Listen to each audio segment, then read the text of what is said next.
안녕하세요. 까시입니다. 3D 맥스로 5개 광고물 시안을 잡는 경우도 있습니다.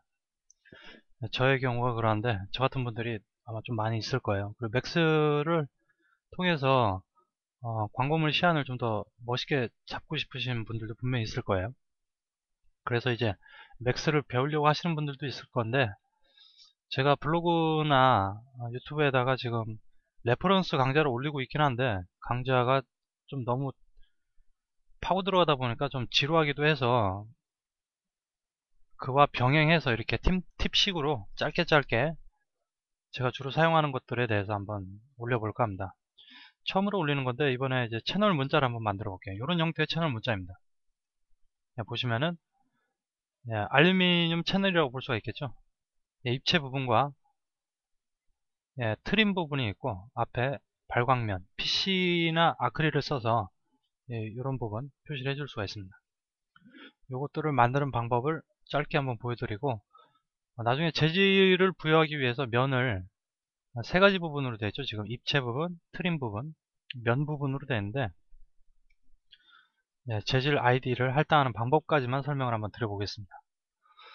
자, 이런 것들을 작업을 할 때 맥스에 있는 텍스트를 써서 작업을 할 수도 있는데, 보통 일반적으로 일러스트에서 먼저 선행적으로 디자인 작업을 하는 경우가 종종 있기 때문에 일러에서 파일을 임포트 시키는 방법을 한번 알아볼게요. 저는 일러스트에서 이런 지금 문자를 타이핑을 했고, 실제 사이즈도 지금 맞춰놨습니다. 높이가 400mm예요. 40cm. 전체 가로가 한 980 정도 되네요. 그리고 실제 사이즈입니다. 일러스트의 작업 영역의 한계로 5m 70 정도 되는데, 예를 들어 10m짜리 같은 경우에는 한 번에 작업이 안 돼요. 그런데 이제 일러에서 맥스로 파일을 넘길 때는 가능한 한 이제 실제 사이즈로 보내주는 게 좋아요. 10분의 1로 하게 되면 나중에 모디파이어에서 수치로 어떤 변형을 줄 때 이 수치 퍼센트가 약간 이상하게 먹히게 됩니다. 자, 실제 사이즈로 작업해 놓은 거를 일러 파일로 저장을 합니다. 저는 채널 2라는 이름으로 저장을 할게요. 자, 버전은 AI 8 버전 이하로 저장을 해주셔야지 맥스에서 임포트가 가능합니다. 자, 했으면은 이제 맥스에서 파일을 불러올게요. 임포트 명령어가 있습니다. 파일 메뉴에. 자, 채널 2라고 있는데요. 열기. 자, 머지와 컴플레이트가 있는데, 머지를 하게 되면 기존 오브젝트로 유지를 하고요. 컴플레이트를 하게 되면은 리플레이스를 하면서 기존의 것들이 싹 사라지게 됩니다. 보통은 머지로 작업을 합니다. 그리고 쉐이프를 가져올 때 지금 같은 경우는 그냥 한 덩어리인데, 글자가 여러 글자가 있고 서로 다른 색상으로 구분을 해줘야 될 때는 이제 따로따로 분리해주는 작업을 해야 되는데, 그런 작업을 하기에 멀티플보다는 싱글이 훨씬 편합니다. 싱글로 불러오겠습니다. 요걸 이제 저장할 거냐 묻는 건데요. 아니오를 해주겠습니다. 자, 이렇게 불러온 오브젝트는 기본적으로 탑뷰에서 봤을 때 정상적으로 보입니다. 탑뷰에서 봤을 때 이렇게 글씨가 들어오는데요. 색상을 잘 보이게 밝은 색으로 일단 바꿔줄게요.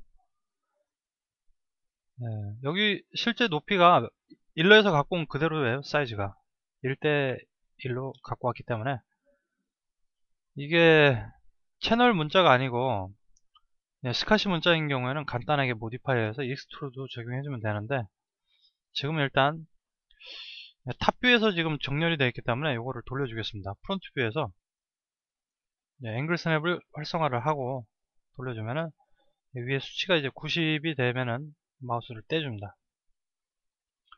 자, 그리고 입체를 적용해 볼 건데요. 기준이 되는 오브젝트를 하나 그려볼게요. 높이를 대략 80 정도. 알루미늄 채널이나 갈바 채널의 경우에 보통 두께가 80mm가 제일 많이 쓰이기 때문에 80으로 작업을 하겠습니다. 자, 입체 모습인데요.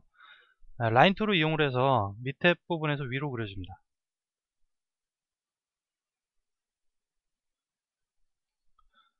직선 그릴 때는 쉬프트를 누르고 하시면 직선이 그려지고요. 이런 이제 사선으로 갈 때는 쉬프트 떼고 하시면 돼요. 자, 이런 형태로 이제 단면을 그려줬습니다. 저는. 자, 이렇게 생겼죠. 마찬가지로 색상을 흰색으로 바꿔줄게요. 잘 보이게. 자, 이거를 선택을 하고 모디파이어 명령에서 클릭을 한 후에 B자를 눌러주면은 B자로 시작되는 모디파이어 명령어들이 이렇게 나열이 되는데, 세 번째 보시니까 베벨 프로파일이 있네요. 적용을 해주면 기본적으로 면이 입혀집니다. 근데 우리가 원하는 형태는 아니고 픽 프로파일을 통해서 방금 만들었던 프로파일을 선택을 해주면은 이런 형태로 오브젝트가 만들어집니다. 쉽죠? 자, 보시면은 요거를 약간 옆에다, 지금 많이 뒤로 있으니까,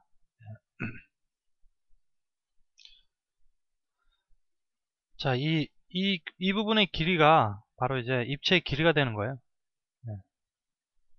그리고 여기 지금 삼각형으로 윗부분에 돌출된 부분에 요 트림 부분에 요 경사진 부분, 요 부분을 표시를 해주고 있습니다.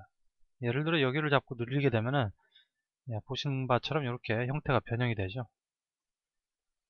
입체면과 트림 부분을 구분해 주는 부분입니다.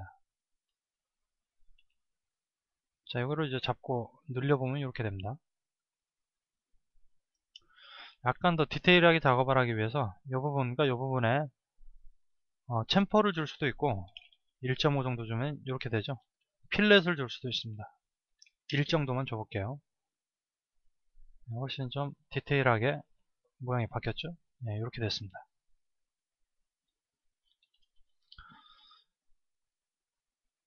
자, 이렇게 만들어진 베벨 오브젝트, 지금 모디파이어 스택에 보면 베벨 프로파일이 있잖아요. 이 프로파일을 찌우게 되면은 없어져 버려요. 그래서 이제 이 프로파일을 삭제를 하시면 안 되는데, 근데 어차피 이거를 면을 지정하기 위해서, 재질을 할당하기 위해서 세 부분으로 나눠줄 겁니다. 입체와 트림과 앞에 발광면 부분. 그 작업을 하기 위해서는 이제 오브젝트를 스택을 합쳐줘야 돼요. 에디테이블 폴리로 바꿔줍니다. 모디파이어 스택이 이렇게 변했는데, 자, 요거는 이제 필요가 없습니다. 씌워도 상관이 없고요.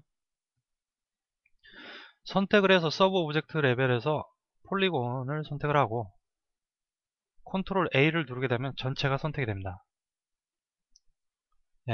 set id, 폴리곤 매트리얼 id에다가 보면 set id가 있어요. id를 할당해 주는 부분인데 숫자로 할당이 됩니다. 3번을 지정을 해줄게요. 왜 3번이냐면은 이제 세 부분으로 나뉠 거기 때문에 제일 큰 숫자가 3입니다.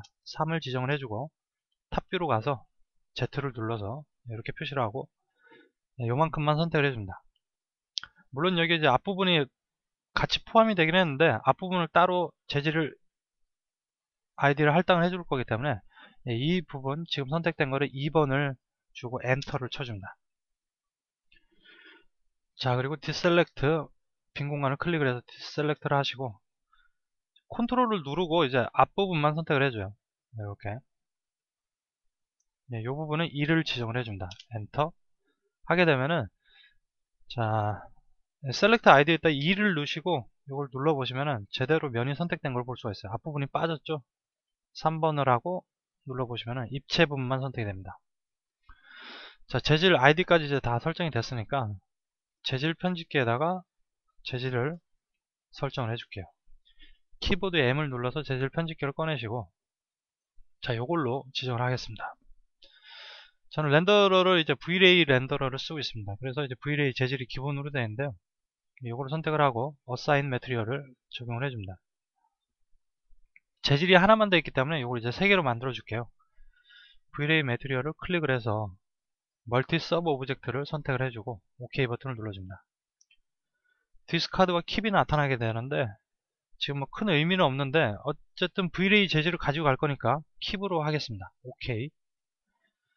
10개의 재질 슬롯이 나타나게 되는데 3개만 필요하니까요. Set Number에서 3을 선택을 해주고 OK. 자, 맨 위에 거는 V-Ray 재질이고요. 밑에 있는 2개는 맥스의 기본 재질은 스탠다드로 표시가 되고 있어요. 복사를 해줍니다. 키보드의 컨트롤을 누르고 클릭 드래그해서 카피를 해줍니다. 마찬가지로 카피를 해주고요. 자, 재질의 이름을 적용을 해줄게요. 저 지금 맥스가 이상해서 한글이 안 써져요. 원래 한글이 잘 입력이 되는데 카페 채널이라고 입력을 하겠습니다. 채널의 스펠링이 갑자기 생각이 안 나는군요. 채널 맞나요? 이 부분이 인가요? 아, 약자로 쓰겠습니다. 이런 무식이 탄로 나는군요. 카페 ch. 이렇게 했고, 앞부분을 이름을 PC라고 지정을 해줄게요. 자, 두 번째 부분, 이 부분을 눌러서 이제 밑으로 순차적으로 내려갈 수 있습니다. 두 번째, 트림. 세 번째는 그냥 채널이라고 했습니다. ch. 자, 올라와서 보면은 세 가지가 다 같은 색이기 때문에 앞부분 색상을 저는 노란색으로 해줄게요. 자, 트림 부분은 원래 검정색 많이 쓰는데 약간 회색으로 해주겠습니다. 잘 보이게.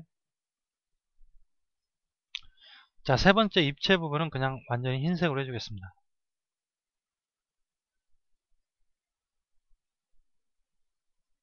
굳이 앞부분을, 이 앞부분은 지금 V-Ray 재질로 해가지고 그냥 기본 색깔을 줬어요. 이 주간 씬에서는 이렇게 하는데 야간 같은 경우에는 V-Ray 라이트 매티리얼을 쓰게 됩니다. 그래서 이 컬러 부분에 이제 색상을 넣게 되면은 나중에 렌더링을 했을 때 발광이 되죠. 이 멀티플라이어 값을 조정을 해서 나중에 발광의 세기를 지정을 해줄 수가 있습니다. 자, 일단 이렇게 해서 재질 할당까지 다 됐습니다. 물론 이제 재질에서 이제 반사도라든지 그런 부분은 전혀 설정을 하지 않았지만은 일단은 모델링을 하고 면을 분할을 해가지고 특정 부분을 매트리얼 아이디를 할당했다는 거. 자, 이렇게까지만 설명해 드릴게요.